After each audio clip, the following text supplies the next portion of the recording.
le sourd qui n'entend rien du tout. Tu t'en fous de Dieu, tu te moques de sa Bible, mais un jour, tu couleras des larmes pour tout cela. Tu vas couler des larmes, tu vas...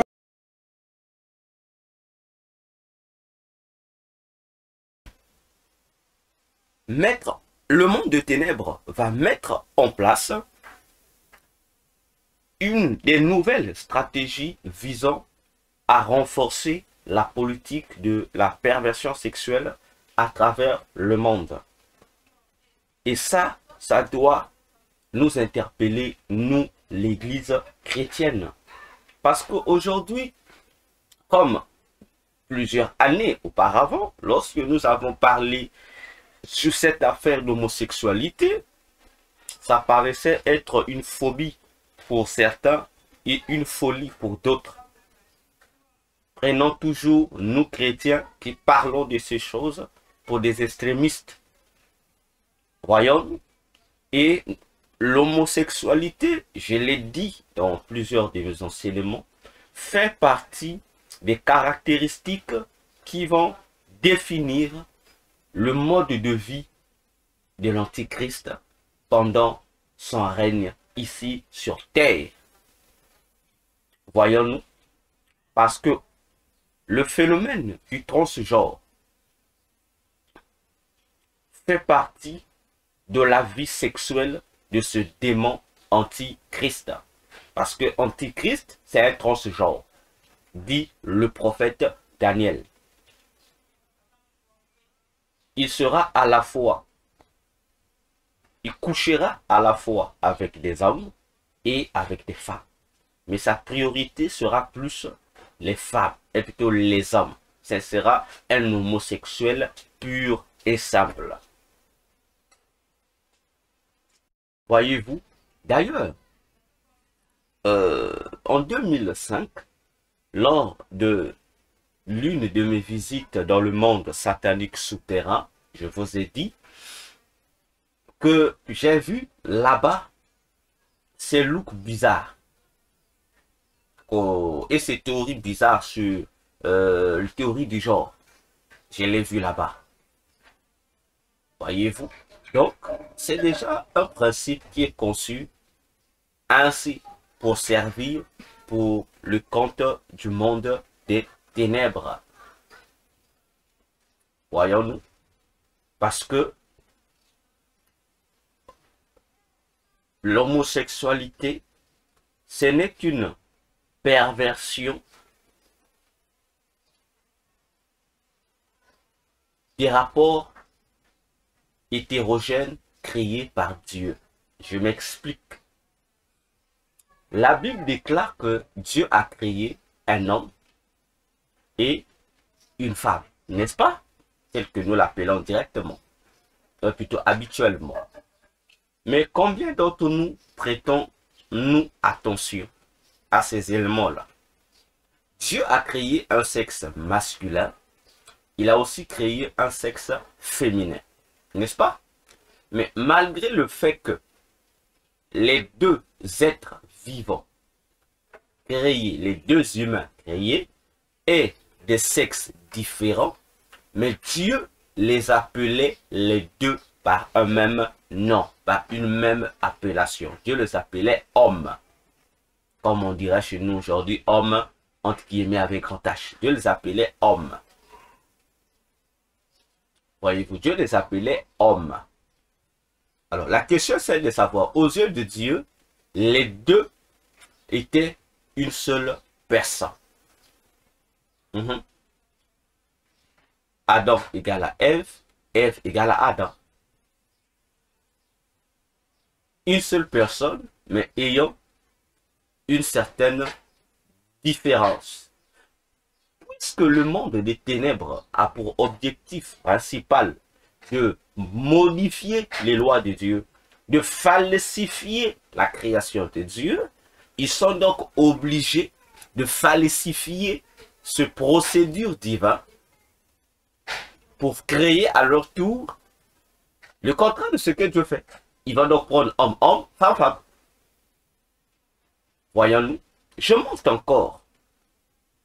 Il y a des initiations occultes, mystiques, diaboliques, qui ne peuvent pas se faire comme les autres initiations, mais qui nécessitent obligatoirement le passage à l'homosexualité. C'est-à-dire, ça va exiger que si tu es homme, qu'un autre homme puisse coucher avec toi. Si tu es femme, qu'une autre femme puisse coucher avec toi. C'est connu.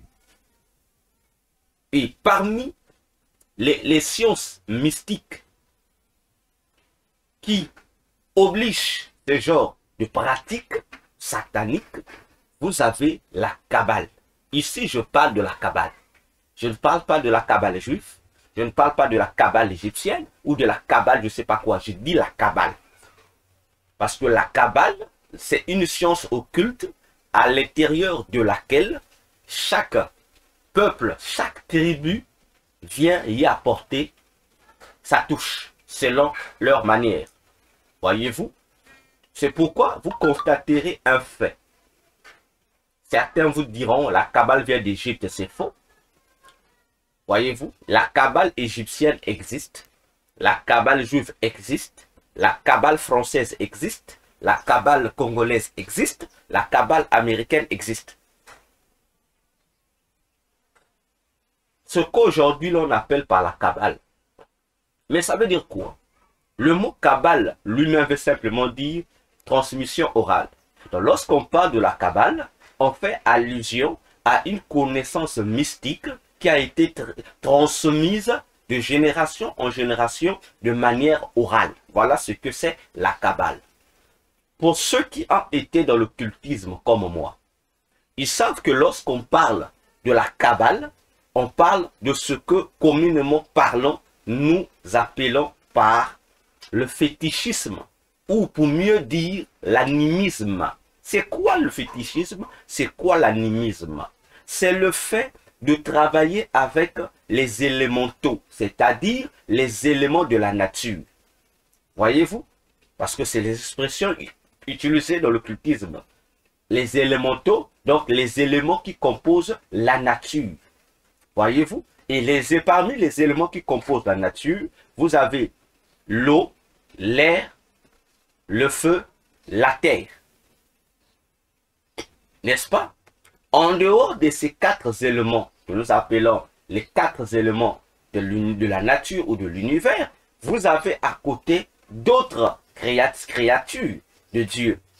Vous avez les végétaux, vous avez les animaux, vous avez les inerties, les pierres, en fait, les choses qui sont inanimées, les pierres, les étoiles, etc. En fait, tous les éléments qui composent l'univers. Et dans l'animisme, on attribue à chacune de ces créatures ou de ces créations des divinités. Voyez-vous? C'est pourquoi vous allez remarquer que l'animisme fait partie de ce que nous appelons couramment par le culte de nos ancêtres. Donc le culte des ancêtres est une partie. Donc c'est un rituel qui fait partie de ce culte de l'animisme. Voyez-vous? Donc toutes les tribus qui pratiquent les religions ancestrales doivent comprendre qu'ils sont dans l'animisme, dans le fétichisme. Raison pour laquelle, lorsque vous regardez la Kabbale, les pratiques de la Kabbale ne sont rien d'autre que les pratiques fétichisme. C'est du fétichisme. En un mot, c'est le fétichisme. Mais on appelle ça la Kabbale pour masquer un peu. Voyez-vous, c'est le fétichisme pur et simple. Et le fétichisme pur et simple, dans les pays européens, c'est ce qu'ils ont appelé par mythe. Parce que vous, lorsque vous écoutez mythe, vous pensez que c'est une histoire inventée. Non, non, non, attention. Le mythe d'abord proprement dit, avant que nous prenions l'essence figurative ou symbolique pour parler des contes et des faits. Mais attention, je vous informe que les peuples antiques, lorsqu'il parlait du mythe, il ne s'agissait pas d'une fausse histoire. Le mythe est une histoire vraie, mais qui est maquillée, décorée par des effets spéciaux. Comprenez? C'est-à-dire, c'est une histoire vraie, mais qui est embrouillée. Donc cette histoire est décorée, garnie des faux éléments. Mais c'est une réalité. Lorsque vous écoutez, on vous parlera des divinités. Vous voyez, on dit chaque peuple a ses dieux.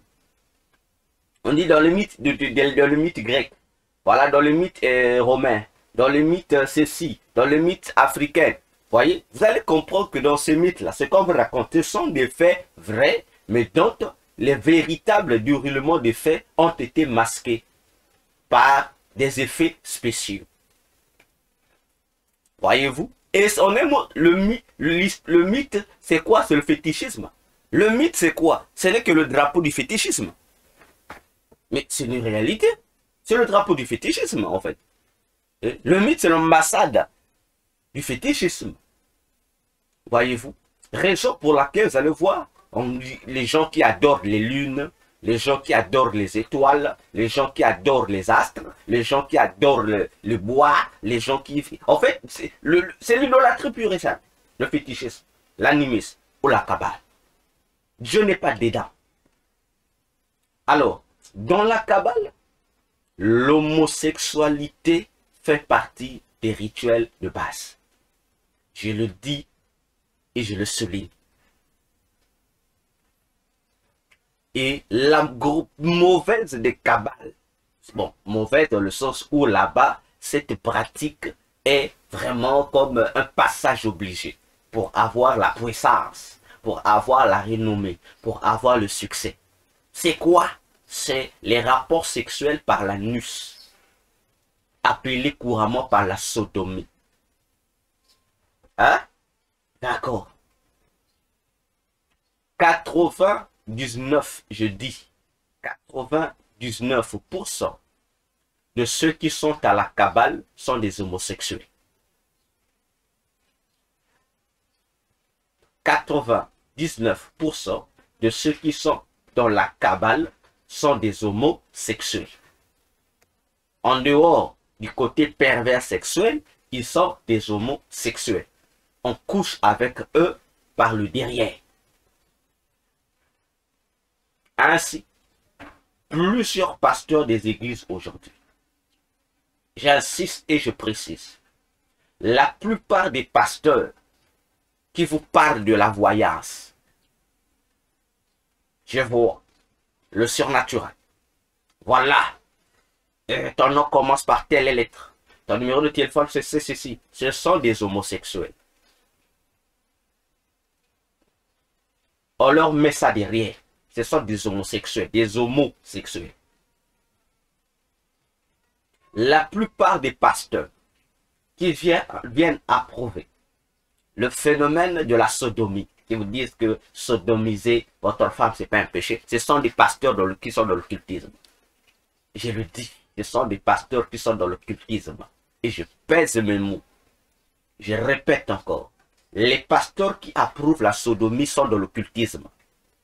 Ne réfléchissez pas beaucoup. Je vous donne de la liste. Ils sont dans l'occultisme.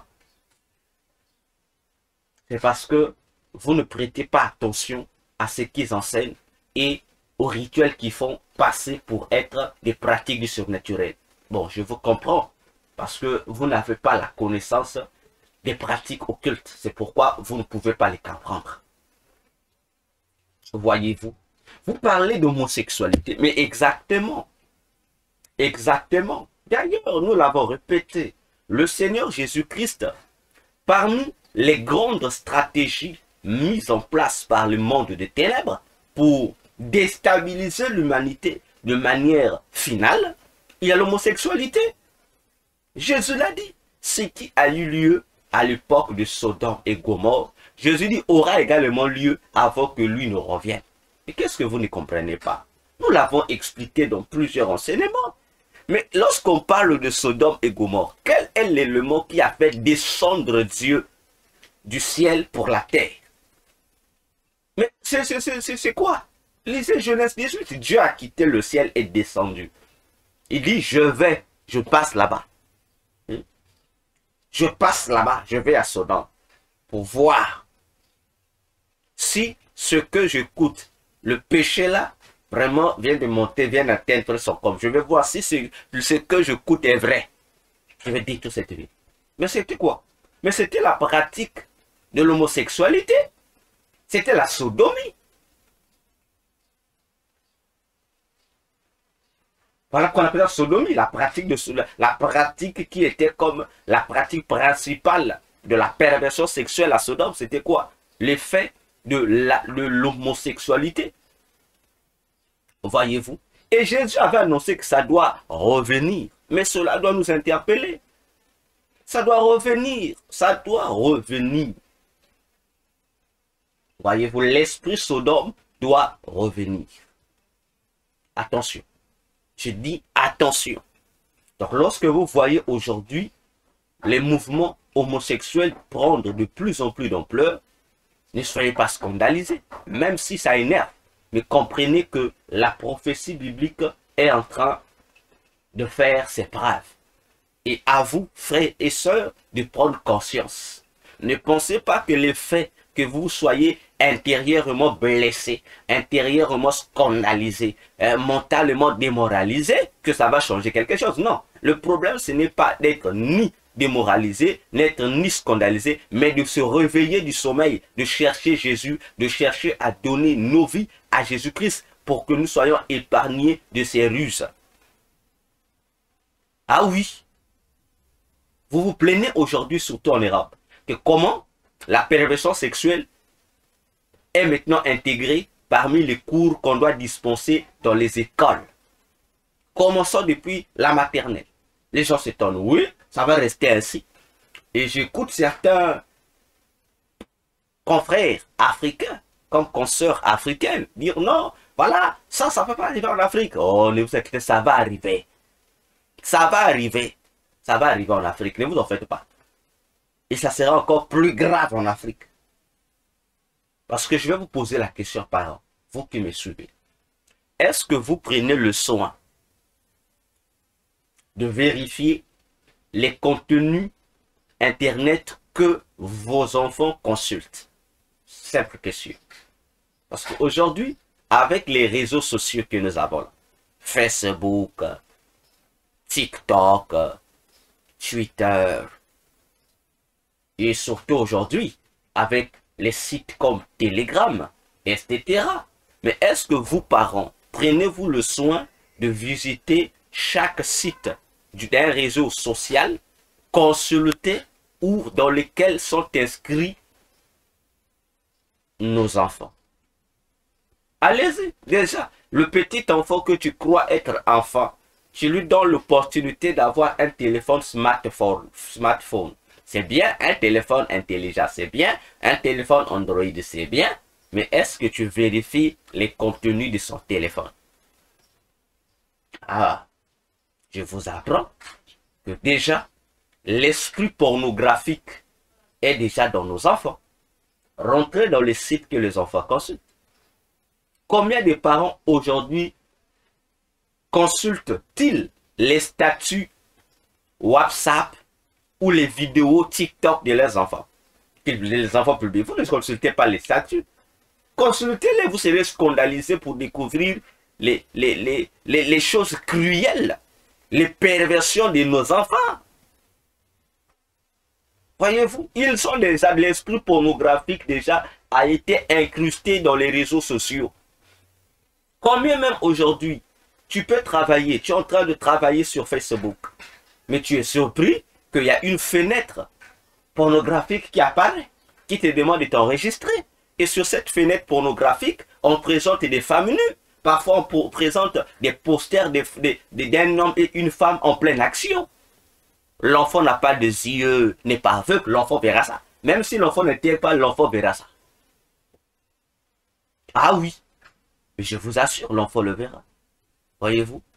Aujourd'hui encore, lorsqu'il m'est rapporté que le président Donald Trump dit qu'une fois qu'il va prendre son mandat, dans quelques jours, il va annuler ou condamner, combattre le phénomène du transgenre.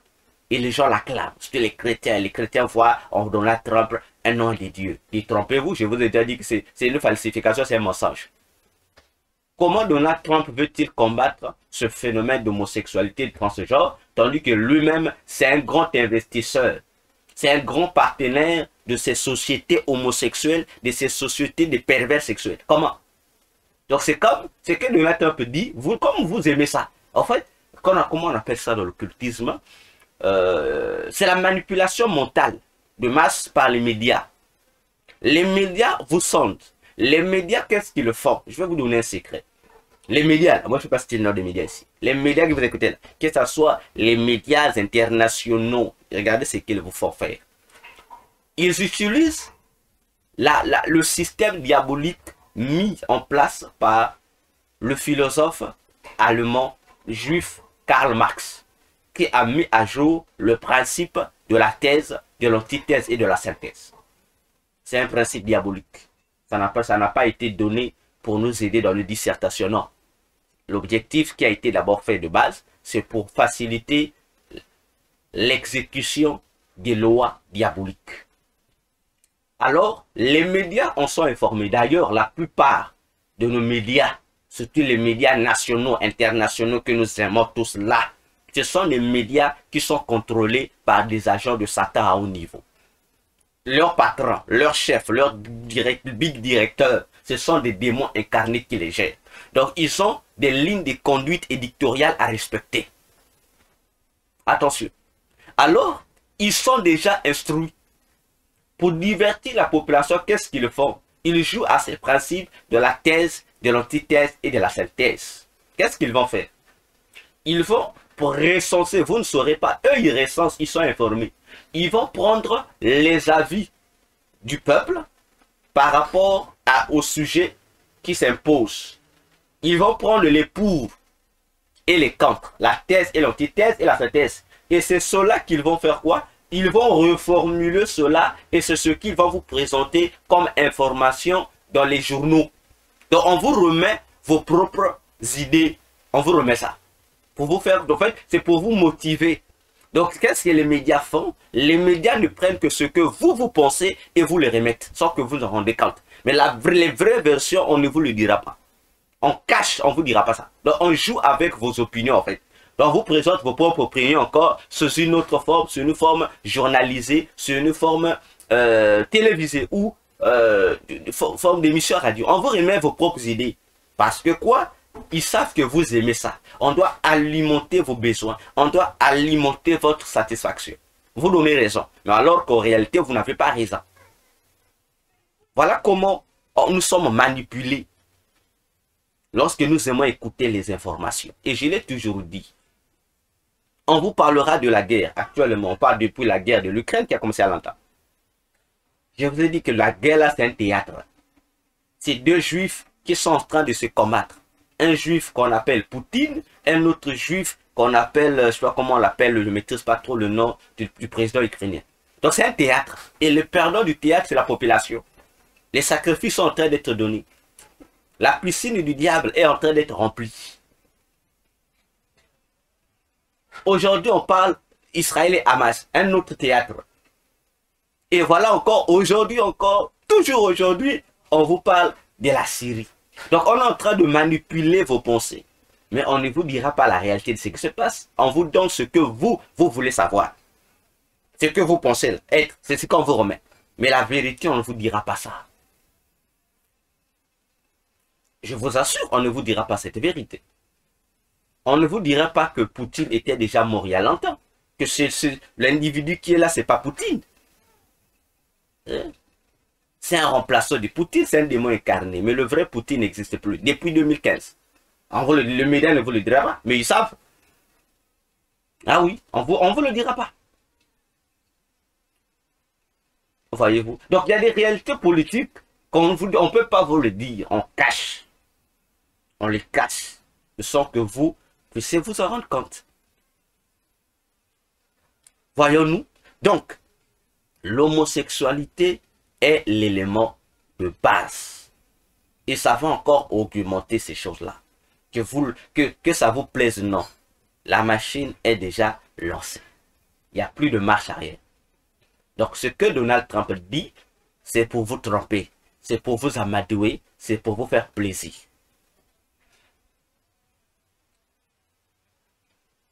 Voyons-nous. Alors, chers tous, bien-aimés dans le Seigneur, les pasteurs homosexuels, je vous donne encore notre signe pour reconnaître que votre pasteur est dans l'occultisme. Regardez ses mains, les doigts de ses mains. Commençons par les doigts de ses mains. Tout pasteur, je dis, tout pasteur qui a dans ses 10 doigts-là, qui a 2 bagues, il est dans l'occultisme. No comment. Je dis, il est dans l'occultisme. Je répète, regardez les doigts de vos pasteurs. Je dis, tout pasteur qui a 2 bagues, à partir de 2 bagues et plus dans ses mains. Donc, à partir de 2, si vous croyez qu'il a, ça commence avec 2 ou plus, peu importe la couleur de la bague. Je dis, si tu vois ton pasteur dans ses 5 doigts de la, dans ses 10 doigts de la main, il a 2 bagues. À partir de 2 ou plusieurs bagues, comprends qu'il est dans l'occultisme. Il est dans le faux. Il est dans le, j'ai dit, il est dans l'occultisme. On va vous aider. On va vous ouvrir les yeux. Il est dans l'occultisme. Donc ne réfléchis pas beaucoup. Regarde seulement les doigts de ton pasteur. Regarde seulement la chaînette portée par ton pasteur. Regarde la chaînette de ton pasteur.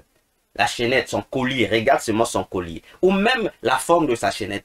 Ouvre les yeux. Rapproche-toi de regarde. Tu verras que c'est composé de symboles occultes. Et parmi les symboles occultes, qui règnent surtout dans les églises pour tromper les chrétiens, vous allez voir les pasteurs qui portent des chaînettes ou des grommettes, qui ont des inscrits, qui ont des écritures hébraïques. Frère, ne pense pas que ça montre que l'œuvre de Dieu. Ça comporte que ton pasteur est dans l'occultisme. Parce qu'on utilise l'hébreu pour vous amadouer. C'est ça l'objectif en fait. Voyez-vous? Donc l'objectif c'est ça. Un pasteur dans le culte duquel on vous présente des écrits hébraïques comprend que ce temple de Dieu, ce soi-disant chantre, c'est un agent de Satan. Il est dans l'occultisme. On va vous aider. 2025, on va rien cacher, on va vous montrer pour que toi-même, tu sois capable de le détecter et de comprendre. Regardez les ceintures que portent vos pasteurs. Lorsque tu vois ton pasteur porter une ceinture dont la boucle a un symbole d'un animal, comprends que ton pasteur est dans l'occultisme. Je commence par là. Il y a un animal, peu importe l'animal, comprends que ton pasteur est dans l'occultisme. Je dis, ton pasteur est dans l'occultisme. Ne réfléchis pas. Et parmi les éléments, ce qui revient le plus dans nos églises, c'est les boucles à la tête de l'aigle. Ton pasteur est dans l'occultisme. Ça ne se réfléchit pas. Ah oui, on va remonter, on va vous aider. Parce qu'il faut expulser et il faut dénoncer les faux qui sont au milieu des enfants de Dieu. Parce que ce sont eux les plus dangereux. Voyons aussi. Regardez bien toujours le doigt de ton pasteur. Si tu regardes ton pasteur à une seule bague, c'est bien. Rapproche-toi, regarde si la bague du pasteur a des écrits. Et je vous informe, il y a 2 tactiques qui sont utilisées. Pour les bagues, les uniques bagues, les seules bagues, une bague seulement dans le doigt, mais avec des inscriptions dessus. Les inscriptions commencent par l'hébreu. La plus ce que les pasteurs utilisent, c'est l'hébreu. Donc si tu vois ton pasteur, il a seulement une seule bague. Attends, vérifie si cette bague a des écritures écrites miniaturisées en hébreu. Comprends qu'il est dedans. Mais il y a une deuxième stratégie, c'est quoi? On prend ces écrits, on le met à l'intérieur de la bague. Donc les écrits ne sont pas à l'extérieur, mais à l'intérieur. Ah oui, pour cacher. Pour vous dire, réveillons-nous Église. 2025, ne sois pas captif des serviteurs de Satan. Non. Parce que si tous ceux qui sont dans les églises gérées, dirigées par des pasteurs sorciers, satanistes, agents du diable, vous êtes déjà dans des prisons spirituelles qui vous empêcheront d'avoir part à l'enlèvement de l'Église. Alors, chers tous, ces pasteurs-là, tu vois un homme de Dieu qui vient te parler de la pensée positive. Il est dans l'occultisme. Ne réfléchis pas beaucoup. Il est dans l'occultisme. Un homme de Dieu qui vient vous parler du mental. Ton thème, c'est le mental. Il va vous parler du mental. Là, il va rentrer dans les explications. Voilà. Lorsque tu vois le thème, là, le mental, comprends que le pasteur te prête l'occultisme. Il ne va pas te prêcher la psychologie. Il va te prêcher la parapsychologie. Et la parapsychologie n'a rien à voir avec la psychologie. Les docteurs qui enseignent ça dans les universités savent de quoi je parle. Tout agent, tout professeur qui enseigne la parapsychologie est dans l'occultisme.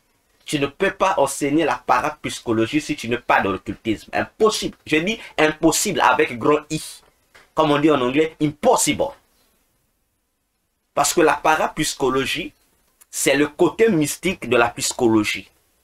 La parapsychologie se pratique avec des rituels mystiques. Pourtant, ça fait partie des lois, des sciences qui sont utilisées dans les universités désormais. Mais c'est l'occultisme. Mais c'est de l'occultisme. On parle aujourd'hui parmi ces soi-disant occultismes qui se font passer pour des sciences humaines étudiées dans les écoles, dans les universités. Vous avez également la psychanalyse, inventée par un sorcier, un agent du diable. Sigmund Freud. N'est-ce pas? Mais attendez, mais la psychanalyse, c'est l'occultisme. Vous pensez que c'est quoi? Vous pensez que c'est une science des humains? C'est de l'occultisme. Voyons-nous. Donc, pour dire à l'Église, faisons attention. Faisons attention. Alors, l'homosexualité est là. Et elle va continuer à gagner les nations. Autoriser les perversions sexuelles. Ça sera autorisé. Et c'est ce qui a précipité la descente de Dieu à l'époque d'Abraham sur terre. Attention. Je dis attention. Ton pays n'est pas épargné. Ton président n'est pas épargné. Parce que si déjà ton président est franc-maçon, comprends que ton président était un homosexuel. Même s'il a une femme, il est un homosexuel. Mais oui, mais je dis, c'est un homosexuel. Donc vous ne savez pas ça? Hein? Vous ne savez pas ça? Que pour être parrainé de la franc-maçonnerie, on passe aussi par les rapports sexuels par l'anus. Le parrain qui va initier son filleul doit aussi coucher avec lui. Vous ne connaissez pas ce principe-là? Je dis ce qui est vrai ici. Voyez-vous? Je dis ce qui est vrai ici. Qu'est-ce que vous ne voulez pas comprendre?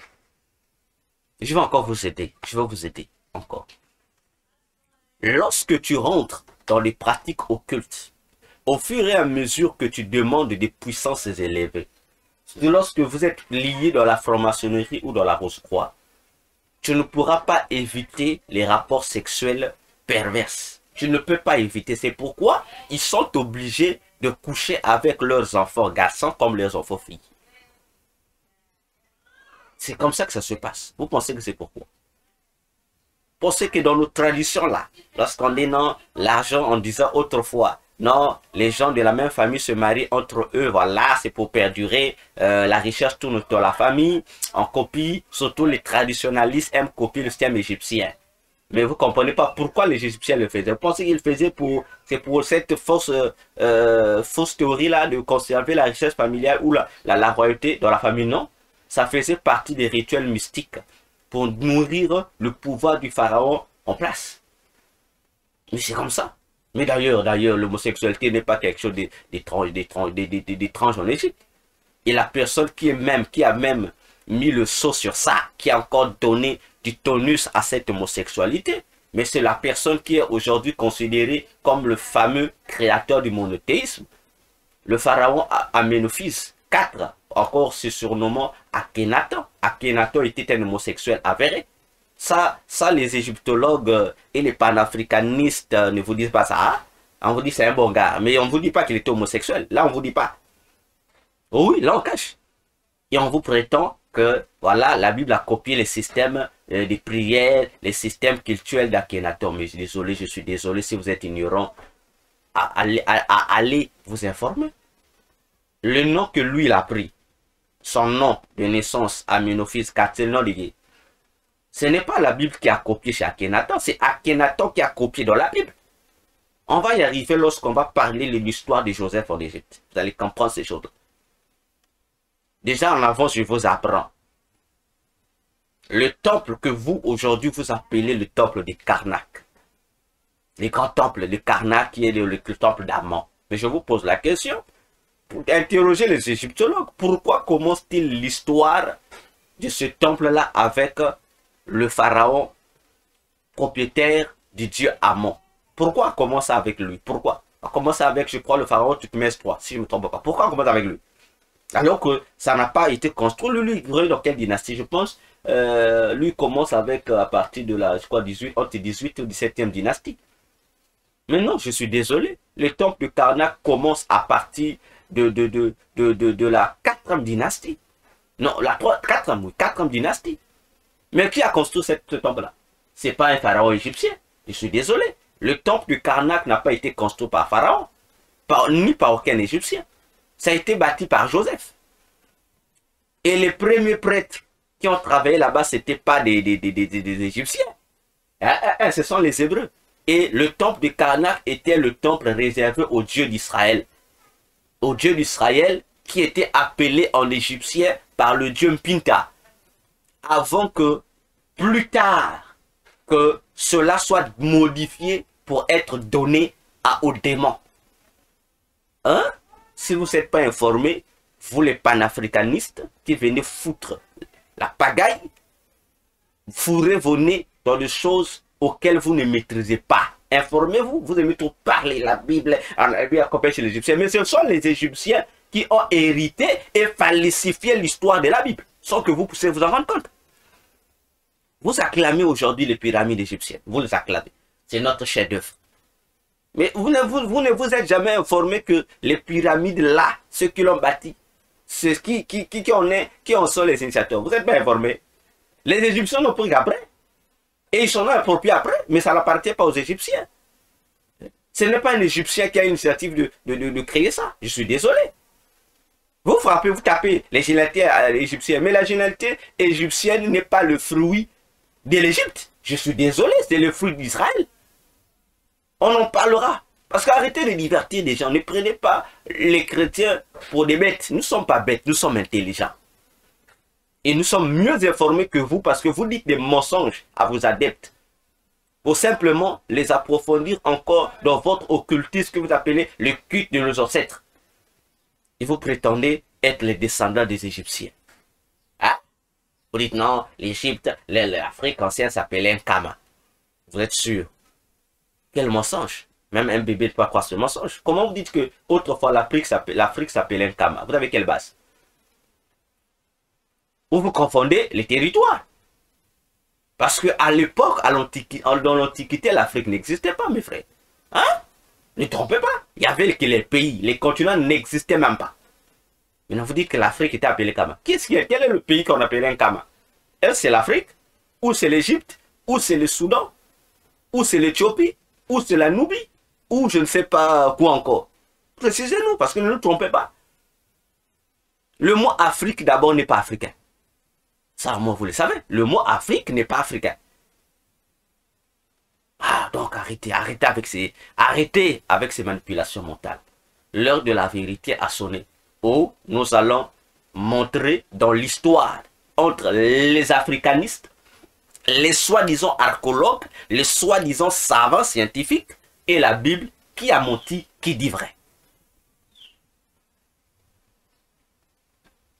Hein? Akhenaton était un homosexuel. Les occultistes savent c'est quoi je parle. Hein? Voilà. Donc, ce sont des pharaons qui sont venus plus tard, qui ont chamboulé ces choses-là. Qui ont donné l'impression que le Dieu de la Bible adoré en Égypte, c'est parmi les dieux égyptiens, c'est faux et archi faux. L'histoire connaît. L'égyptologue connaît, l'égyptologie connaît. Si vous n'êtes pas informé, allez vous informer.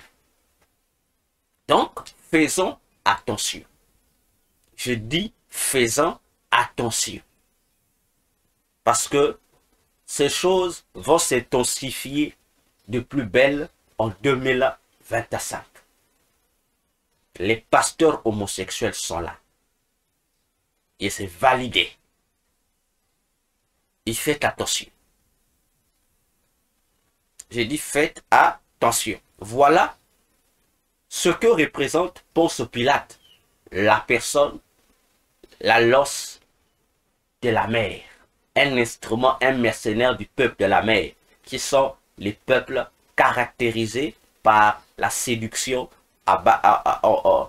Au sommet, vous avez la sexualité. C'est ça le mode de vie du monde satanique des eaux. Voyons-nous. Donc, le monde satanique des eaux sera de la partie en 2025. C'est pourquoi vous allez regarder aujourd'hui, la plupart des églises sont possédées par des sirènes, des esprits des eaux.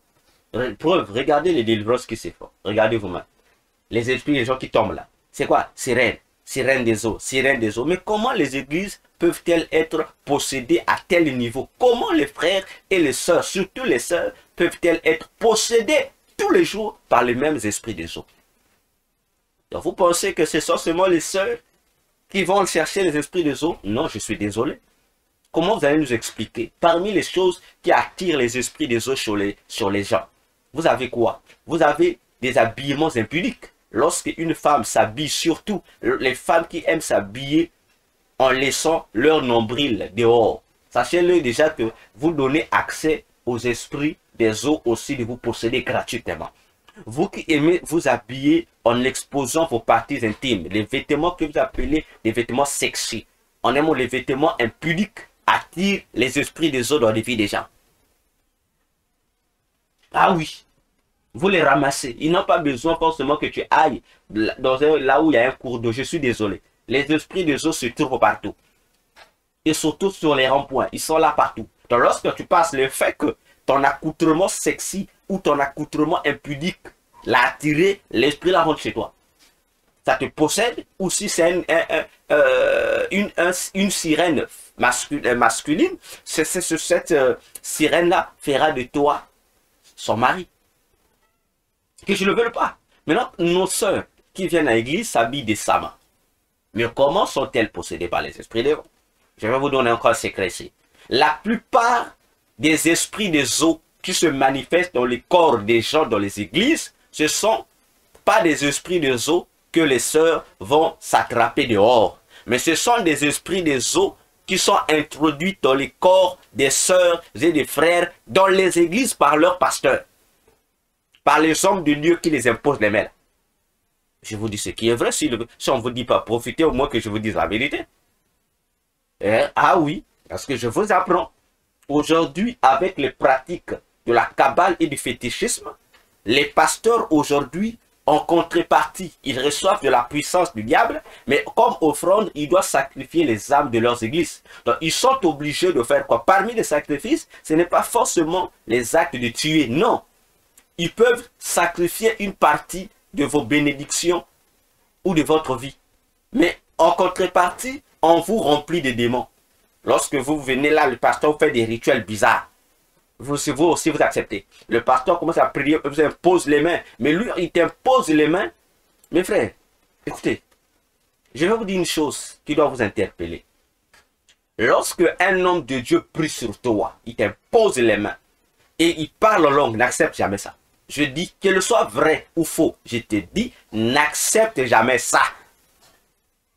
Parce que c'est une porte d'entrée utilisée pour injecter, introduire les démons dans ton corps. Dis au pasteur, prie dans une langue des âmes. 1. 2. Il y a des pasteurs, lorsqu'ils prient sur vous, ils utilisent de l'eau. Frère, il faut refuser ça. Il faut refuser ça. Parce que lorsque un homme de Dieu prend de l'eau, il asperge sur des gens. Quand c'est devenu la coutume aujourd'hui, on vous jette le lot. Oh, la délivrance, non, en fait, vous ne comprenez pas. L'eau qu'on jette sur vous, c'est quoi? Mystiquement, c'est un rituel que le pasteur est en train de faire. Le rituel consiste à quoi? Le rituel consiste à transformer soit le lieu de culte où vous vous trouvez, ou soit les individus en des eaux. C'est-à-dire, il prépare les terrains aux esprits des eaux qui travaillent avec eux. Donc, l'eau que vous recevez là, vous transforme en des cours d'eau ou votre église en cours d'eau. Et à la fin, le pasteur va inviter les esprits des eaux pour vous posséder. Voilà comment ça se passe. Vous aimez ça. On vous délivre, on vous jette le balance de l'eau. Frère, depuis quand? Depuis quand? Vous qui aimez Take It, lorsque tu écoutes ça, Take It, toi comme tu écoutes ça en anglais, vraiment ça te donne de l'onction. Je suis désolé, il faut demander Take It en anglais. Ça veut dire prends ça ou recevez. Recevez-le ou recevez ça ou recevez là. Maintenant, on vous pose la question, recevez ça. Vous recevez quoi? Tu reçois, tu tombes. Mais tu reçois quoi? Mais en ce sens, c'est parmi les moyens utilisés par les pasteurs satanistes pour pouvoir vous injecter des esprits dans vos corps. Tout le jour, vous tombez, même toi-même, ma soeur. Depuis que tu tombes, là, tu tombes seulement. Et c'est le même esprit qui tombe. Tu ne peux pas prendre conscience quand tu manipules, que tu es possédé. Voyez-vous? Faites attention. Si en 2025, ces activités vont s'intensifier, je vous ai dit, en 2020, à partir de 2025, jusqu'à... Vous allez, ne soyez pas étonnés de voir le faux pasteur faire des vrais, j'ai dit des vrais miracles. Et j'ai dit même des miracles authentiques. Vous regardez, oui, vraiment c'est ça. Mais c'est un faux. Et je vous ai aussi annoncé dans les années passées. Vous serez surpris de voir dans les années qui arrivent. On va parler du Père Noël. En cette année-ci, vous avez vu comment le Père Noël et sa fête et sa venue a trouvé des défenseurs même parmi les chrétiens et les hommes de Dieu. Hein? Le Père Noël a mené des défenseurs au milieu des hommes de Dieu. On défend maintenant la fête de Noël. On dit c'est vrai. Le chrétien peut fêter cette fête, c'est vrai, c'est pas interdit, patati patata. Donc, une fête démoniaque amenant des défenseurs chrétiens et des hommes de Dieu se sont eux-mêmes constitués en des défenseurs de cette fête-là. Mais c'est dangereux, Église. Que voulez-vous qu'encore comprenne? C'est dangereux. Dans les années qui suivent, puisque ça fait partie des tactiques, cette tactique-là de christianiser Noël dans les églises, c'est quoi? C'est pour ça prépare un chemin à une autre créature de Noël qui va apparaître. Et cette créature de Noël qui va apparaître, c'est quoi? On vous parlera désormais de Mère Noël. Donc le Père Noël ne sera plus seul, il y aura Père et Mère Noël. Retenez ce que je vous ai dit.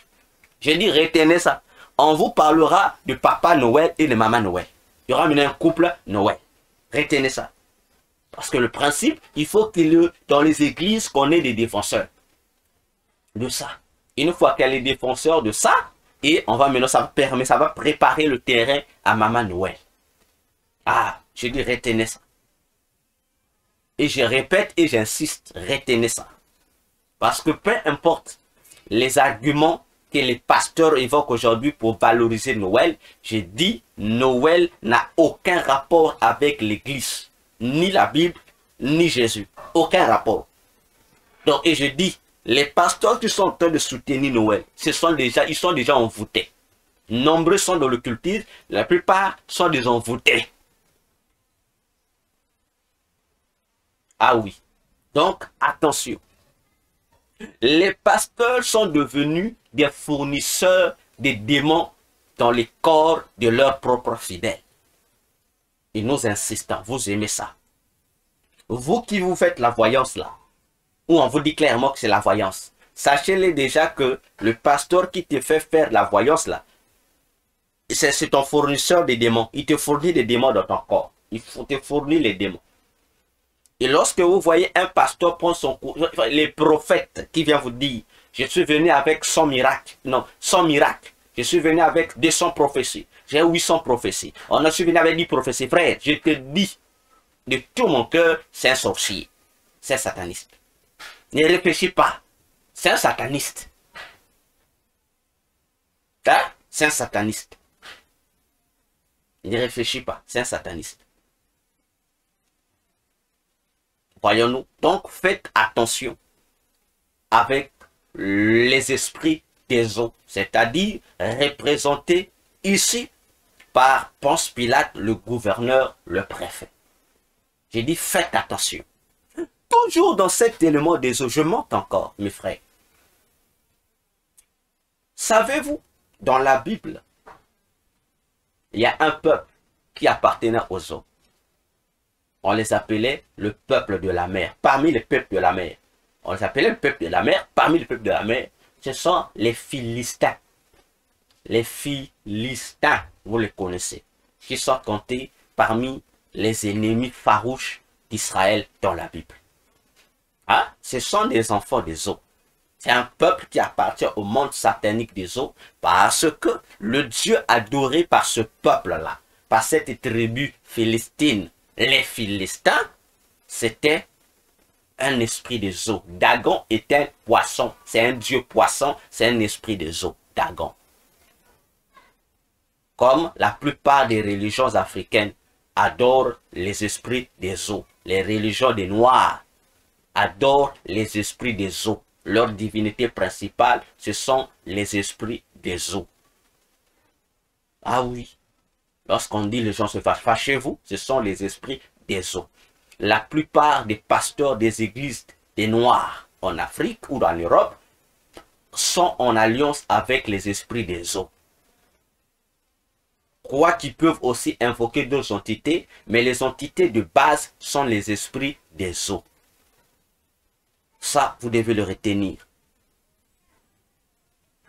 Voyez-vous, Dagon est une divinité des eaux. Et je vous ai dit ici, la même divinité des eaux que la Bible appelait Dagon, c'est le même Dieu qui est appelé par les Éthiopiens aujourd'hui à travers la religion du diable appelée Rastafari, qui a pour disciples des Rastamen, les agents qui aiment chanter les chansons dans le style reggae, les Rastas. Voilà, les Rastas, ils adorent le démon Dagon sous le nom de Jah, le Dieu, leur Dieu. Vous voyez leurs cheveux là, les dreadlocks, comment vous appelez ça? Vous dites que c'est un style, c'est pas un style. Ça fait partie du rituel du démon Dagon. Les cheveux que vous voyez là, ça vous rappelle pas les chevelus des esprits des eaux? Vous pensez que c'est quoi? C'est un style? Non, je suis désolé, si vous pensez que c'est un style, c'est pas un style. Donc, les Rastamen, la plupart des gens qui sont dans le mouvement reggae, ils adorent le même sirène ou la même sirène que les Philistins de la Bible. C'est pourquoi je vous disais, les mythes ne sont pas mythes. Ce sont des mythes pour un ignorant.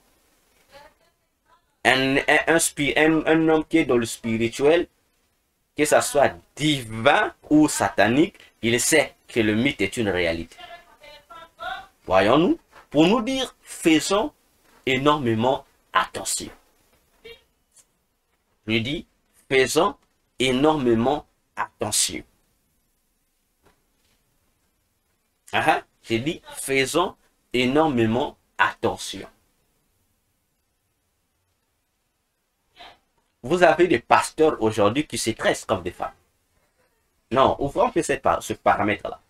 Vous avez aujourd'hui des pasteurs qui se tressent. Qui se tressent comme des femmes. On vous dit c'est un style Dieu. Comprenez que ce sont des pasteurs homosexuels. S'ils ne sont pas homosexuels, ce sont des pasteurs qui adorent Dagon. S'ils n'adorent pas Dagon, ça veut dire que ce sont des pasteurs qui adorent les esprits des eaux. Voilà, je mets un point. À vous de comprendre. Et vous aimez ces pasteurs-là qui se tressent. Les hommes qui se tressent, vous les aimez. Les soi-disant chantes chrétiens qui se tressent, vous les aimez. Et c'est même les chantes préférés des églises chrétiennes. Mais où va l'église chrétienne aujourd'hui, frère? Où va l'église? En fait, c'est bizarre. Hein? Parce que je m'étonne que vous rencontrez un frère qui se tresse et qui se fait passer pour un grand chanteur.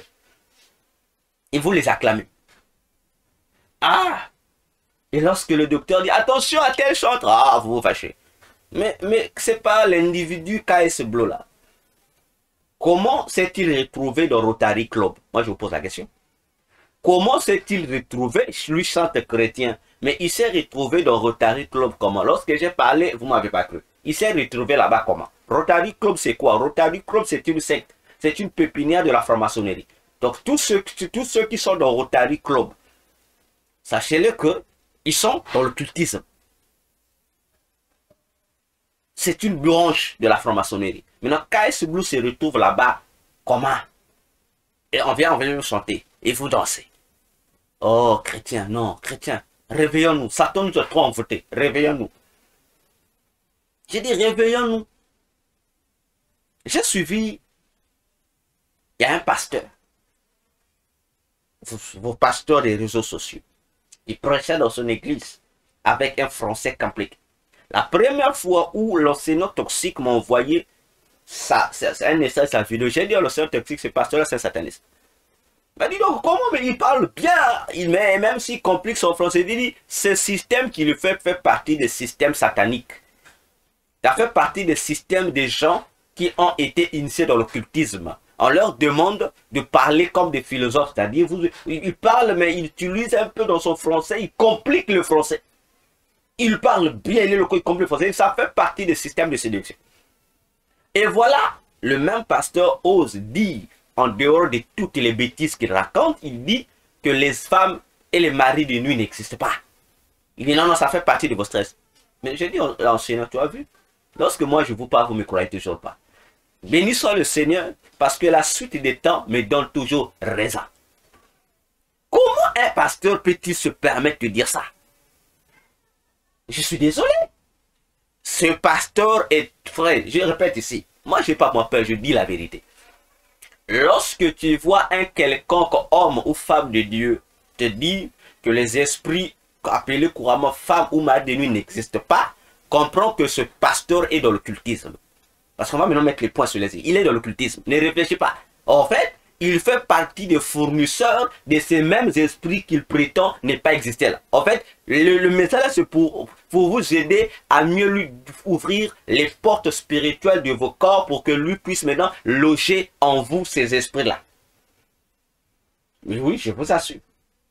Ça fait partie on appelle ça des techniques, non? Hein? Nous au Congo, on dit les katas. Ça fait partie des katas, c'est-à-dire des techniques de manipulation pour mieux vous soumettre à l'influence des esprits impurs. Qu'est-ce que vous ne comprenez pas? Voyez-vous, qu'est-ce que vous ne comprenez pas, Église?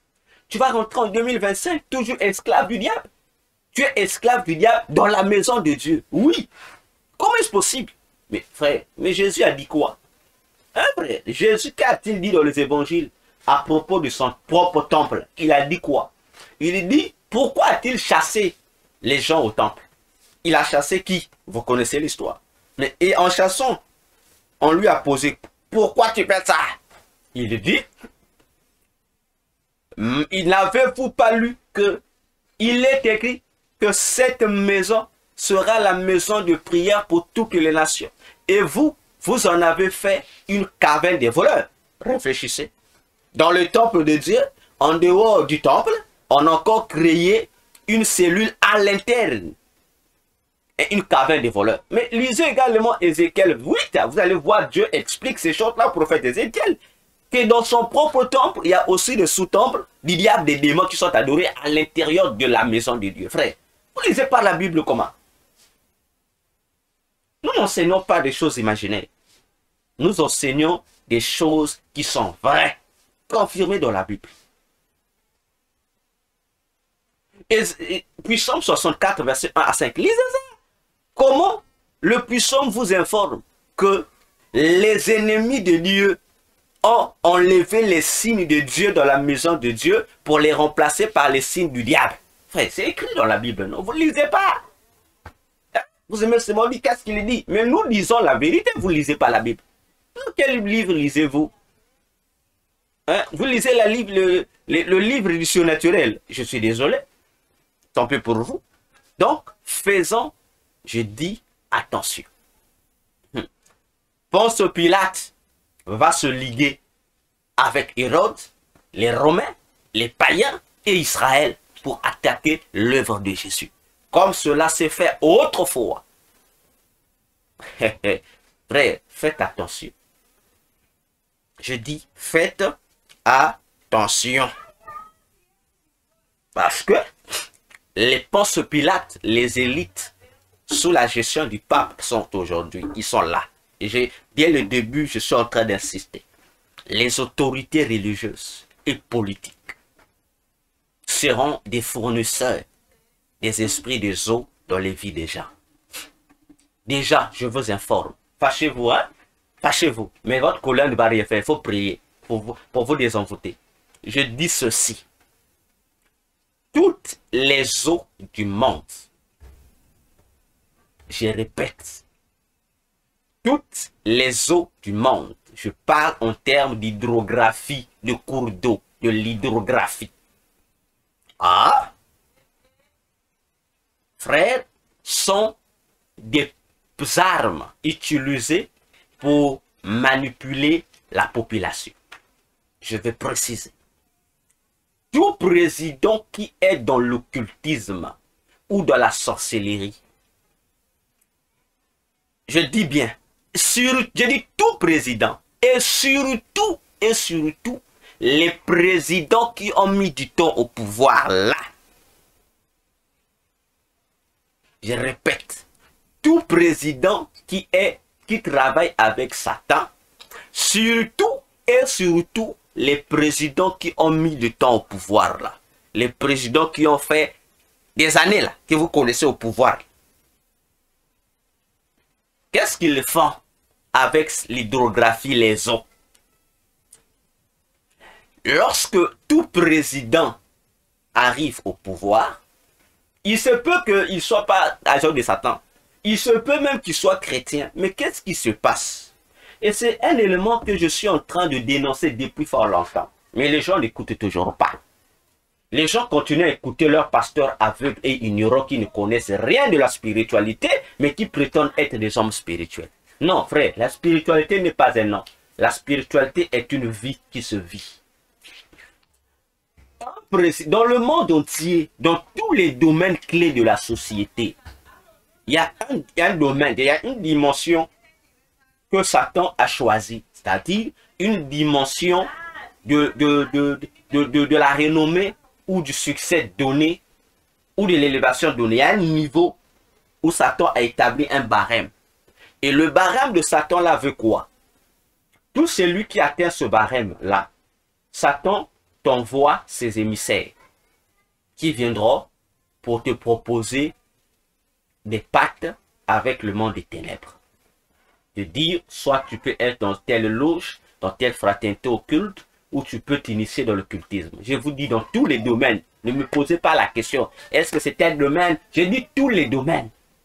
Il y a des gens qui viendront comme ça. Et je dis, les directeurs savent. Ceux qui sont dans tous les domaines là savent ce que je dis. Ils savent, ils sont au courant. Donc, il y a des individus, tu veux surpris qui viennent te voir, bon monsieur, par rapport au poste que tu occupes là, voilà, on a pour ça te faire. Ça se fait. Surtout dans les célébrités, on souffre. Voyez-vous? Donc, puisque nous parlons des présidents, le président arrive pour lui au pouvoir. Qu'est-ce qui va se passer par la suite? Les mêmes émissaires, ils vont venir lui préciser pour lui dire, voilà, tu es au pouvoir, on va lui montrer la réalité spirituelle satanique de son pays. On va lui montrer les pactes que ses ancêtres-là, qu'on appelle nos ancêtres, ont pacte fait avec le diable. On va lui montrer ça. Et on va aussi lui donner l'occasion, lui aussi, de faire un pacte particulier avec les mêmes esprits. Et les pactes-là se font où? Dans les eaux de son pays. Hein? On va l'amener dans l'une des grandes eaux de son pays. Et il va faire alliance avec un esprit donné, les eaux. Voyez-vous? Et là, le président lui-même aide encore le pays à être sous l'influence des démons. Par le pacte avec le monde des eaux. Et ce que je dis est connu. Les journalistes savent de quoi je parle. Les journalistes là, savent de quoi je parle. Même lorsque une société vient s'implanter dans le pays. J'ai dit toute société qui vient implanter dans un pays. Avant que la société commence à s'implanter, la société va voir les chefs nationaux. Même en Europe, ça se fait. Les journalistes qui couvrent les médiatiquement l'événement voient les rituels qui se font. Ils savent ce qui se passe. Mais dans les journaux, on coupe les parties, on ne vous présente pas ça. Donc, comprenez une bonne fois pour toutes. Alors, le président, à son tour, parmi les stratégies qui lui seront données pour maîtriser la population, pour abêtir, moi j'appelle ça abêtir la population, de sorte que tout ce qu'il va faire, que la population soit toujours là pour dire oui, ou que la population puisse se fâcher, mais au final que la population puisse accepter. Vous allez vous fâcher, mais malgré vos colères, ce que vous désapprouvez, c'est ce qui se fait, mais vous ne pouvez rien faire. Ou encore, on peut jouer avec vos esprits. On peut vous laisser l'opportunité de vous révolter. Vous vous révoltez, vous chassez le président au pouvoir. Vous pensez que c'est vous qui avez chassé le président au pouvoir. Non, je suis désolé. C'est pas vous qui avez chassé le président au pouvoir. Mais je vous dis ce qui est vrai. C'est pas vous qui avez chassé le président au pouvoir. Parce que là, maintenant, je vais vous aider. Les gens vont se fâcher. Fâchez-vous. Vos révolutions que vous faites là ne chassent pas le président au pouvoir. Je suis désolé. Hein? En fait, c'est des scènes. C'est un mensonge qu'on fait quoi? Vous pensez que lorsque vous faites des marches, hein, vous faites des marches, vous vous liguez en marche, la révolution, ah, le président a quitté le pouvoir. Je suis désolé mes frères. Ça fait aussi partie, toujours vous jouez le jeu de l'ennemi que vous ne voulez pas. C'est l'ennemi qui joue avec vous. C'est un film que l'ennemi vous fait tourner. C'est un film. C'est un film de Hollywood que vous tournez. Ce n'est pas vos marches républicaines ou démocrates, je ne sais pas comment vous appelez ça, qui font que les présidents quittent le pouvoir. Non, je suis désolé. Je suis désolé. Je suis désolé. En tout cas, excusez-moi, mais je suis désolé. Je suis très désolé. Je répète encore, pour les révolutionnaires qui se lèvent là. Hein? Ah, on va se révolutionner. Ce n'est pas votre révolution qui chasse un président au pouvoir. Ah, retenez ça une bonne fois pour toutes. Et vous aussi, dans ces marches-là, vous êtes des acteurs. On vous aide en fait. Vous aidez les personnes qui décident que le président quitte au pouvoir. Vous les aidez, votre marche. Mais ce n'est pas vous. Parce que la loi de chasser un président au pouvoir ne provient pas chez vous. Ça vient du monde spirituel. Ça vient soit de Dieu qui décide de frapper, ou ça de Satan. Mais dans 99% des cas, tous les présidents, la plupart de tous les présidents, je dis dans 99% des cas, la plupart des présidents qui ont quitté le pouvoir, soi-disant par voie de marche ou de révolution, c'est une décision qui provient du monde des ténèbres. Parfois, c'est le président qui a gaffé contre une loi du monde des ténèbres de Satan. Parfois, c'est une manipulation.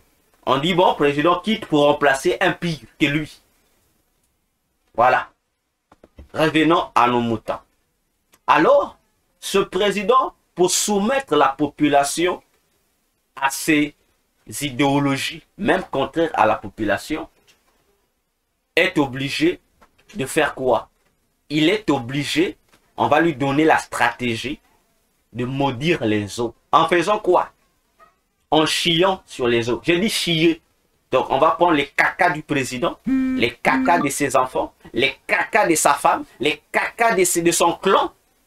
Il va commencer à chier et il va remettre ça au premier féticheur du président. Ça peut être un féticheur, ça peut être un gourou. Et parfois aussi, c'est un homme de Dieu sorcier. On va le lui remettre. Donc, il y aura des périodes comme cela où tous ces cacas-là, j'ai dit les cacas, hein, j'ai dit les cacas, comme on dit en lingala, niei. Chez nous, on dit qui Congo ma tout fi. Voilà, en français, on dit le caca, comme le caca. Voilà. On va prendre les cacas, d'après la période fixée pour les rituels. Donc, le féticheur supérieur du président ou son gourou supérieur va prendre tous ces cacas-là, il va associer des rituels et il va aller jeter ça dans les eaux de manière mystique. Et c'est la même eau que toute la population va consommer. Je précise et je pèse mes mots. C'est la même eau que du pays que toute la population va consommer. Cette eau-là, la population va consommer ça. Hein? Donc lorsque tu consommes l'eau, l'effet de consommer cette eau, l'effet de l'utiliser, frère, mais ça te fait quoi? Ça, tu es envoûté. Tu es envoûté. Tu as dit, tu es envoûté. C'est pourquoi vous allez voir que les présidents ne consomment pas l'eau de leur propre pays. Ils sont obligés d'utiliser les autres eaux. Ça doit vous interpeller. Même les, entre guillemets, là, les fameuses sociétés qui nous fabriquent de l'eau, l'eau, entre guillemets, on l'appelle l'eau pure, hein, ou l'eau ionisée, hein, les eaux en bouteille, là. C'est-à-dire, je ne vais pas citer leur nom ici. Les eaux qui ne sont pas l'eau de l'eau potable, vous connaissez là. de l'eau en dehors de l'eau potable. Hein? L'eau qui ne sort pas l'eau potable. Même vous utilisez ça, même en Europe. On va faire quoi? Mais tant que l'eau là est prise dans les mêmes sources qui coulent dans ton pays, sache que même cette eau est envoûtée. Et lorsque vous consommez, en fait, vous êtes soumis aux esprits qui travaillent avec le président. Donc, il peut dire quelque chose qui fâche, vous allez vous fâcher, mais vous allez accepter ça. Et ça se fait dans le monde entier. C'est pourquoi, heureux si vous avez un président qui craint l'Éternel, qui n'accepte pas ce genre de contrat satanique. Vous êtes sauvés. Mais si ton président est rentré dedans, ça veut dire que le pays est foutu. Le pays est foutu. Ah oui, le pays est foutu. Ça veut dire le pays est foutu. Le seul moyen pour éviter d'être sous cette manipulation, cet envoûtement, c'est être en Jésus. Avoir tes deux pieds au vrai Jésus de la Bible. Pas au Jésus qui avait une femme qu'on appelait Marie de Magdala. Ça, c'est pas le Jésus de la Bible. Ah oui. Pas au Jésus qu'on appelle Issa. Non, non, non, pas lui. Lui, c'est pas le Jésus de la Bible. Ah, j'ai dit le Jésus de la Bible. Si tu as les deux pieds en Jésus de la Bible, tu seras épargné de tous ces envoûtements nationaux, organisés par le président en complicité avec les soi-disant opposants dans le pays. C'est pourquoi les conneries qui se passent entre les opposants et ceci, moi je ris. Je ris. Parce que l'opposant qui vient contrecarrer le président, il est franc-maçon, le président est franc-maçon. Maintenant, il y aura quelle opposition? L'opposition n'est que de manière illusoire. On vous trompe, c'est le peuple, c'est vous qui êtes trompé.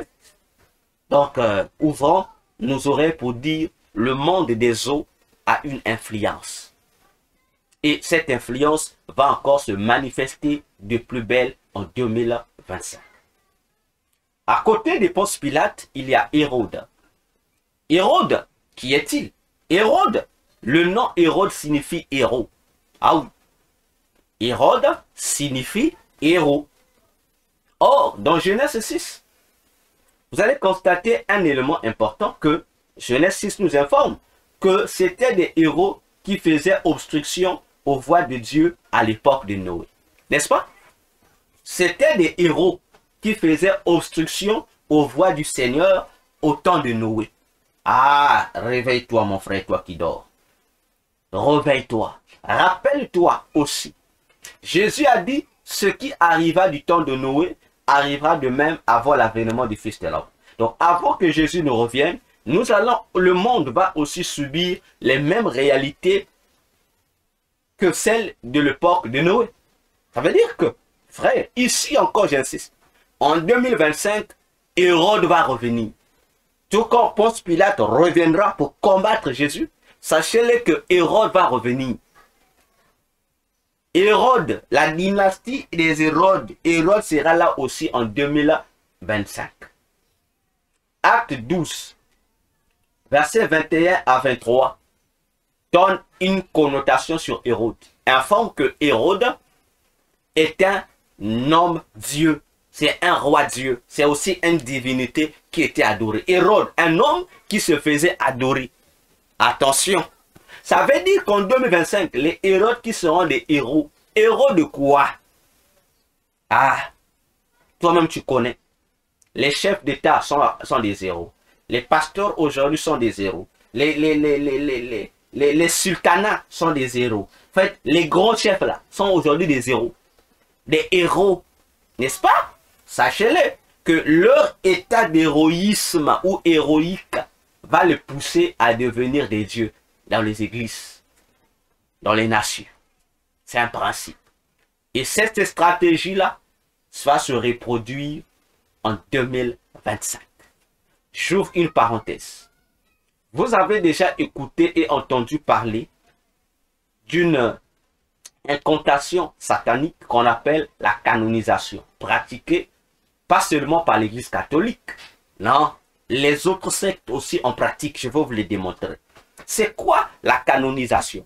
On dit que la canonisation, c'est une technique du catholicisme qui consiste à déclarer un des saints, un des membres de l'Église catholique, saint. Il devient saint. Et en devenant saint, il est donc, il sera donc il va mériter des cultes. On peut lui adresser des prières. Lui va prendre, il va ramener chez Dieu. Donc, il devient une divinité qui recevra des prières qui lui seront faites. Et lui, à son tour, il va amener ses prières auprès de la Vierge Marie.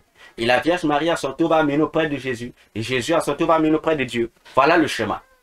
La canonisation. Mais c'est une manipulation mentale. Et on vous dira que pour être canonisé, il y a des corps qui sont catholiques, qui sont enterrés, qui ne pourrissent pas. Vous connaissez ces corps-là. Il y en a nombreux. Hein? Ces corps canonisés. On dit que ces corps ne pourrissent pas. Frère, non seulement que c'est de la nécromancie, mais c'est encore de l'idolâtrie approfondie, appelons ça ainsi, parce que c'est du satanisme pur et simple. Parce que tous ces soi-disant saints ou corps canonisés qui deviennent des dieux, ce ne sont pas eux qui deviennent des dieux. Ce sont des démons qu'on remplace, qui prennent leur forme et qui se font passer pour vos soi-disant saints canonisés. C'est pas ça là. Hein? C'est soi-disant saints là. Je suis désolé. C'est de l'occultisme pur. Donc, on vous connecte au culte des morts, la nécromancie, grandement condamnée dans la parole de Dieu. Et vous avez aujourd'hui des individus qui se font passer pour des dieux. Aujourd'hui, Simon Kimbangu est invoqué. N'est-ce pas? Il a parlé, il agit. Aujourd'hui, vous avez des gens, des humains, qui sont été des hommes qui sont devenus des dieux. Dans les églises, on les invoque, on les adore. Ok? Vous savez, comme je citais Simon Kimbangu, aujourd'hui encore, il y a un débat. Même parmi les ex-satanistes, il y a des ex-satanistes, non, Simon Kimbangu était un vrai prophète. Ceux qui disent non. Moi, parfois, je ris. Simon Kimbangu n'a jamais été un prophète de Dieu. On ne sait pas pourquoi la vérité est difficile à comprendre. Parce qu'on dit, voilà, il prêchait, c'est Simon Kimbangu n'a jamais prêché Jésus. Une interpellation aux satanistes là. Si, dans la fraternité où tu étais, on t'a fait croire que Simon Kimbangu était un vrai homme de Dieu. Moi, je te demande, tu étais sataniste, non? Tu as déjà pris le soin toi-même en tant que sataniste, tu peux étudier là-bas. Donc, tu étais sur ça? Non. Toi, si on t'a dit, on te dit non, tel que je vois il prêcher, non, je suis désolé. Simon Kimbangu est aujourd'hui au séjour de mort, il est emprisonné. Il n'a rien à voir avec Dieu. Le fameux Simon Kimbangu qui apparaît, c'est l'esprit qui travaille avec lui, un démon. Lorsqu'on dit aux gens aujourd'hui que Branham était un initié dans l'occultisme, les Branhamistes, les gens du message de Branham se fâchent. Comment notre prophète, le fameux prophète du temps de la fin. Mais je vous assure, le message, vous pensez que c'est une église chrétienne, l'église de William Marion Branham, le message là. Vous pensez que c'est une église. Je vous dis que toute église fondée par un serviteur du diable, un faux prophète, c'est pas une église. C'est une loge. C'est un ordre mystique. Lorsque je parle d'un ordre mystique, pour me faire comprendre, c'est une secte, une agence du diable. Et toute agence du diable est une science occulte. Il y a même des pasteurs qui ont peur de dire que Branham était un faux prophète, c'était un sataniste. Ils ont peur. Même les satanistes ont peur. Non, je n'aime pas les problèmes. Mais si tu n'aimes pas les problèmes, qu'est-ce que tu veux faire de l'école? Que ça va rester chez Satan? Reste là-bas. Parce que si tu veux le corps de Christ, ta mission c'est de quoi? De prendre les gens des ténèbres pour les amener vers la lumière de Christ. Mais pour amener vers la lumière de Christ, il faut dire la vérité au peuple. Je suis désolé. Romains 1, verset 18 et 20, Paul dit, la colère de Dieu se révèle contre toute personne qui retient la vérité de Dieu captif. Nous ne sommes pas là pour retenir captif la vérité de Dieu. Aider. Vous savez, il y a combien des églises du message au monde? Regardez un peu tous ces frères, toutes ces sœurs qui sont dans l'église du message de Branham. Comment ils n'iront pas au ciel s'ils se convertissent pas? Qui ne quittent pas? Mais vous laissez. Non, je ne veux pas de problème. Donc tu peux faire que toutes ces milliers de personnes aillent en enfer. Parce que toi, tu ne veux pas avoir de problème avec des gens. Donc on ne t'a jamais dit dans l'évangile que accepter Jésus comme Seigneur et Sauveur dans ta vie, devenir disciple de Jésus, devenir serviteur de Jésus, vrai, que c'est accepter les problèmes avec les gens dans le monde. Ça aussi, vous ne connaissez pas. J'ai dit, l'église du message de William Marion Branham est un ordre mystique, c'est une science occulte. les brochures que vous lisez sont des incantations. Physiquement, vous lisez les brochures, mais je vous apprends que ces brochures-là ont des codes. Et tout pasteur du message qui sait décoder ces formules magiques qui se trouvent dans le message, il ne peut pas être pauvre. Parce que Branham, dans le monde mystique, c'est un démon. Branham, dans le monde mystique, c'est un démon. Il fait partie désormais des dieux de la prospérité, les dieux de la richesse. Les magiciens savent de quoi je parle. Hein? Donc, tout pasteur du message qui est initié dans le mysticisme du message découvre ses secrets. De la même manière qu'on invoque les esprits que vous connaissez là, ceux-ci invoquent. Si tu invoques William Marion Branham, il va apparaître. Je dis, l'homme de fameux homme de Kentucky, si tu invoques William Marion Branham, il va apparaître. Oh. Mais je dis, demandez le pasteur du message. Il va vous dire les pasteurs qui sont initiés dans le message. Ce sont des, voilà, les pasteurs, lorsque vous voyez un pasteur venir tenir mon Dieu, puisse te dire, non, Branham, j'aime Branham, puisque Dieu comprend qu'il connaît le secret. Il est déjà initié dedans. Le pasteur va te dire que non, William Marion Branham, puisque Jésus, non, William Branham, c'est le vrai du frère. Ce sont des pasteurs qui ont été initiés dans ce mysticisme-là, qui connaissent le secret. Maintenant, vous qui le suivez, vous êtes des sacrifices qu'eux ils donnent. Ne voulez pas qu'on vous dise cette vérité. Vous fâchez-vous. Hein? Vous tous qui suivez William Branham, fâchez-vous. Branham est un occultiste. Et aujourd'hui, il fait partie dans le monde mystique, il fait partie des divinités qui sont invoquées. On l'invoque. Je dis, il est invoqué. Et les formules se trouvent dans les brochures que vous lisez, dans les brochures de Branham que vous lisez. Et ces brochures-là sont des brochures d'abord envoûtées. Lorsque vous lisez les brochures, chaque fois que vous lisez les brochures, vous êtes envoûté. Vos brochures ont la même efficacité, le même magnétisme mystique que les livres utilisés par les témoins de Jéhovah. Les réveillez-vous, les tours de gaz, c'est la même procédure. Qu'est-ce que vous voulez encore qu'on vous dise? Si vous ne vous répondez pas, vous tous qui êtes dans le message là, vous irez en enfer. Parce que déjà, vous êtes en train de glorifier un Hérode. Sans vous en rendre compte. Vous croyez servir Dieu, mais il y a un Hérode. Et vous glorifiez un héros qui était un antichrist. Un antéchrist. Voyez-vous? Donc, Hérode est là. Ce sont des gens qui vont se proto-proclamer des dieux. Et dans les églises, il y aura des cultes de personnalité. Déjà, ça va commencer. Ça va encore s'intensifier. De plus belle. Ou, lorsque ton pasteur parle, vous direz, voix d'un Dieu et non d'un homme. Vous allez le prendre votre pasteur pour plus que Dieu. Sache que vous êtes déjà tombé. Sachez-le que vous êtes déjà pris. Vous êtes des boucs, comme je l'ai dit, des boucs de Satan. Alors, à vous de prendre conscience. À vous de prendre conscience. Alors, conclusion de mon message sur le chrétien face à 2025 à propos de cette 5e partie. En ce qui concerne cette alliance, cette ligue intermondialiste contre Jésus et son Église. Nous allons prendre Luc 23, le verset 13. Luc 23, le verset 13e. Qu'est-ce que la Bible nous dit? Luc 23, verset 13. Prenons tous nos Bibles, lisons.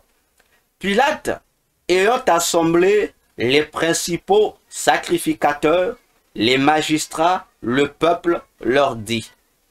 Je m'arrête là. Pilate a eu un mandat de rassembler les principaux sacrificateurs et les magistrats. Non seulement ça, cette ligue va permettre une chose. Résumé, conclusion. Cette ligue est un accord fraternel pour nuire à la fraternité en Christ. Cette ligue est une alliance politique pour nuire à la politique de Christ. Cette ligue est un partenariat socio-économique pour tuer le Christ au profit du matérialisme à la gloire du démon Mammon. Cette ligue est une religion pour détruire le christianisme de Christ.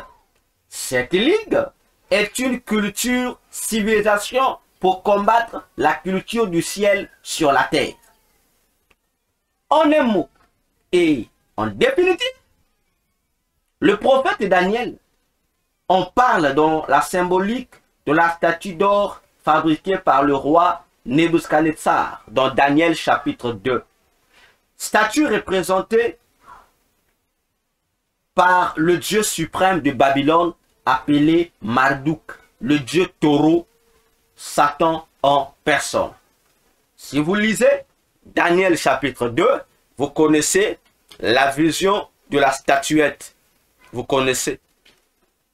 Cette statuette-là représentait le Dieu suprême, le Dieu qui est au-dessus de tous les dieux adorés à Babylone, le Dieu Marduk qui était représenté sous la forme d'un taureau.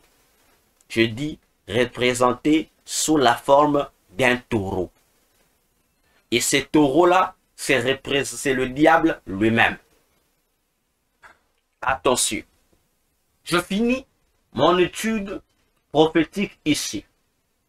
Nous avons parlé de ce point pour vous sensibiliser. Mon enseignement sur 2025 s'arrête ici. Je sais et j'ai la ferme conviction que le Seigneur va utiliser d'autres vrais serviteurs pour ajouter d'autres révélations que je n'ai pas apportées ici. 2025, une année de prise de conscience. Pour se repentir, pour les uns, pour d'autres, d'occuper, de posséder ce qui leur revient de droit. Alors, frères, sœurs, chers abonnés, le docteur a parlé. La sentinelle a sonné la trompette. Maintenant, c'est à vous d'agir. Maintenant, c'est à vous d'intervenir. Ne me parlez pas de Billy Graham, parce qu'il n'a pas été notre frère. Il a été un grand élément du diable dans les milieux chrétiens qui a consacré, poussé plusieurs églises chrétiennes à pactiser avec le diable.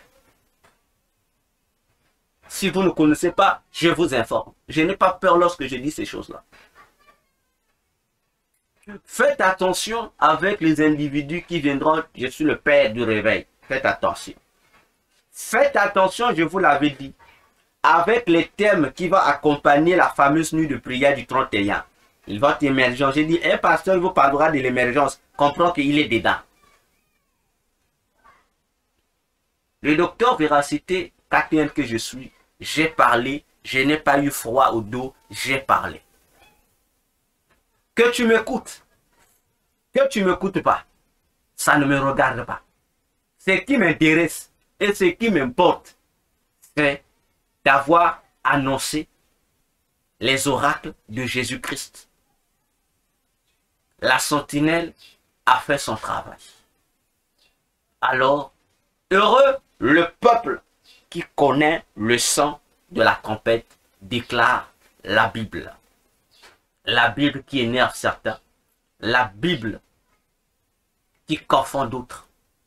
Elle reste véritablement la parole de Dieu. Que cela plaise ou non au monde entier. Que Jésus vous bénisse. Nous nous retrouverons dans d'autres émissions que nous allons entamer. Nous allons, à la place de cet enseignement qui a fini, nous allons déclencher un autre enseignement sur les 4 lois de la sacralité d'après l'ange Michael. On va rentrer dans ces choses-là. J'aime les mystères du ciel. J'adore Jésus. Merci. Priez pour nous soutenez-nous à tous les niveaux possibles pour que la parole de Dieu soit proclamée avec force et avec efficacité. Pour toutes vos questions, écrivez-nous sous les commentaires ou directement sur nos coordonnées WhatsApp et nous vous répondrons selon le peu de connaissances que nous avons. Et je profite de répondre à une question qui m'a été posée par un bien-aimé sur la connaissance que j'ai. J'ai dit bien-aimé, sur 100% de la connaissance biblique, sur 100%, je ne connais que, je suis à 5%. Sur 100%, frère, je suis qu'à 5. Donc, il me reste encore 95% à avoir. Je connais seulement un peu. Un peu. Il y a encore ceux qui connaissent plus que moi. Moi, je connais seulement un peu. Je suis à 5%. 5%. Bon, peut-être que demain, en 2025, ici, je vais atteindre 6% au fur et à mesure. Voilà. Je connais seulement un peu. Un peu seulement. Il y a les autres qui connaissent beaucoup. Alors, merci beaucoup et à bientôt.